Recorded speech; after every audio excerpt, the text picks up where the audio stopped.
Agora, durante a reforma da Previdência, dois mitos estão sendo propagados e a população está caindo por não saber como o sistema funciona.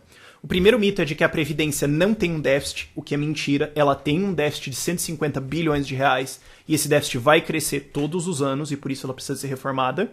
E o segundo mito é que, olha, se você pegar tudo que se o governo pegasse tudo que é pago para a Previdência, o que você paga, e guardasse num fundo, esse fundo ia render muito dinheiro e você ainda ia poder pegar o dinheiro desse fundo e vender viver dos rendimentos dele. Isso aí ia dar dinheiro pra caramba. Então, dado que se você pegasse isso e economizasse, a Previdência ia estar muito bem, então ela não tem um déficit, é uma mentira. O segundo mito é muito mais fácil de responder do que o primeiro. O segundo mito é o seguinte: se o governo guardasse o dinheiro, ele não guarda. O INSS, a Previdência Social, não é um esquema de economia, de poupança, de investimento. Não. Ele é um esquema de pirâmide. Quem está pagando agora, está pagando para quem está recebendo na saída. Você não está economizando para você, ok? É fantástico que as pessoas não saibam isso. Mas é verdade. Você não está economizando para você, você está pagando alguém agora, na esperança de que no futuro alguém pague para você. Só que se no futuro não tiver quem pague para você, e não vai ter, porque a nossa população está envelhecendo, ela não está mais crescendo, e as pessoas agora jovens vão envelhecer daqui elas já estão envelhecendo, mas enfim, elas vão ficar mais velhas. Não tem jovens no futuro em tanto número para sustentar o número crescente de idosos, e esse sistema de pirâmide vai cair como um golpe, porque o INSS é, na prática, um golpe instalado pelo Estado, um golpe de pirâmide financeiro que obriga você a contribuir com um sistema falido, e, como o MBL diz, é um sistema onde os velhos escravizam os jovens sem saber disso. Então, não é um esquema de investimentos. Mas se eu investisse? Não, você não pode investir porque o governo está tirando esse dinheiro de você. Mas e se o governo investisse? Ele não vai investir porque se ele investisse isso, ele teria que tirar muito mais dinheiro de algum lugar, o seu bolso, para pagar quem está recebendo agora. Isso só aumentaria o problema. O primeiro mito é um pouquinho mais complicado porque tem a ver com o sistema tributário brasileiro. O mito é o seguinte: a Previdência não é deficitária porque se você incluir outros impostos no faturamento do INSS, ele dá lucro, ele está bem. O que é uma mentira por omissão. Você não está explicando tudo. Sim, existem outros impostos, PIS, COFINS, CSLL, etc., que são contribuições, né? Contribuição é imposto. Eu odeio esse nome, contribuição sindical, que você é obrigado a fazer. Não é uma contribuição, mas enfim. Existem esses impostos que são para financiar os programas sociais, programas de redistribuição de dinheiro do governo federal. Entre estes programas está a Previdência, mas não é o único. Se você direcionar todos esses impostos para a Previdência, que não é o intuito deles é para financiar todos os programas sociais, incluindo a Previdência, se você colocar tudo isso na Previdência, beleza. E o resto?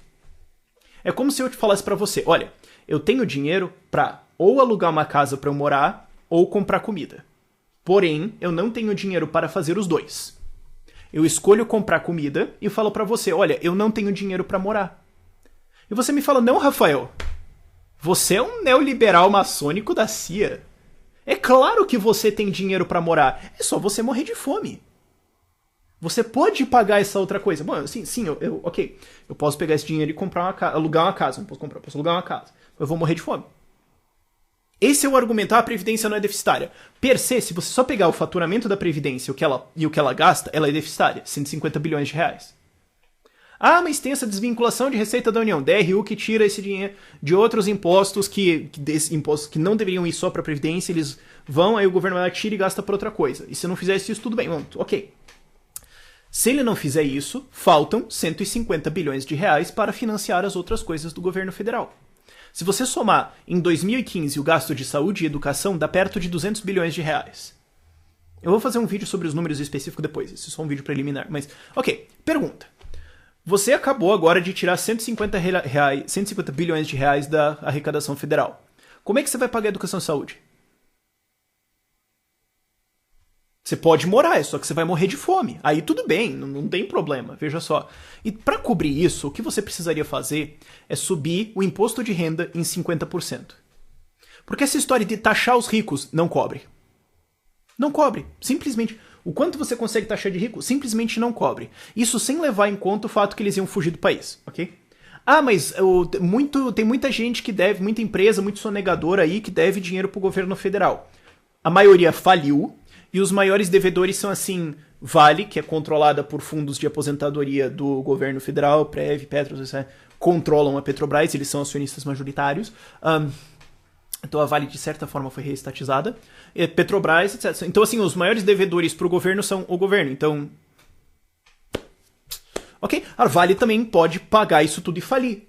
É uma opção. E daí você explica para os funcionários da Vale por que eles estão todos desempregados agora para pagar alguns bilhões para o governo federal e falir. E agora o governo federal continua com o buraco da Previdência. A gente pode fazer isso também, só que não resolve o problema no longo prazo. Ok, não, mas a gente pode também fazer um imposto sobre... Não, você vai ter que criar um imposto que vai confiscar da população 150 bilhões de reais por ano. E como o déficit da Previdência vai continuar subindo, você vai ter que continuar subindo impostos. Só que nós já estamos numa crise, nós estamos agora em estado de sair de uma crise econômica. Se você criar um imposto agora que vai confiscar mais 150 bilhões de reais da população, você vai criar outra crise econômica. Então assim, claro, a gente pode... Tá bom, vamos fazer o seguinte, a gente cria esse imposto, causa uma crise econômica, os ricos fogem do Brasil, a gente já exportou 10 mil milionários nos últimos 2 anos, empregos que a gente perdeu, a gente exporta mais, causa uma crise na economia, a Previdência está salva por 2 ou 5 anos, e agora ao invés de 10 milhões de desempregados, a gente tem 20. E daí você vai explicar para cada um desses novos desempregados por que ele precisa estar desempregado para que alguém que trabalhou como funcionário público e recebeu 20 mil reais de salário por 20 anos, agora precisa, quando aposentado, continuar recebendo 20 mil reais de salário da aposentadoria. Ele precisa, porque senão não dá, entendeu? Você vai ter que explicar para essa pessoa por que ele tem que estar desempregado para que alguém se aposente antes dos 65 anos de idade. Você vai ter que explicar isso. Esse é o problema. O cobertor é curto, não existe almoço grátis e a gente chegou no fim, no teto da capacidade de arrecadação. Se o governo taxar mais, ele começa a ferrar a economia tanto que é contraprodutivo. Ao ponto em que ele pode aumentar a taxa de impostos e reduzir o quanto ele arrecada, porque ele ferra a economia. Então assim, acabou. Acabou a festa. Não tem mais o que fazer. A única esperança agora é que a população aprenda uma lição. Não tem outro jeito. Okay? Isso são 2 mitos e geralmente mentiras por omissão. Não explicam a história completamente. Mas não há escolha. Okay? Espero que a população entenda isso. Por esse vídeo é isso. Tchau, tchau.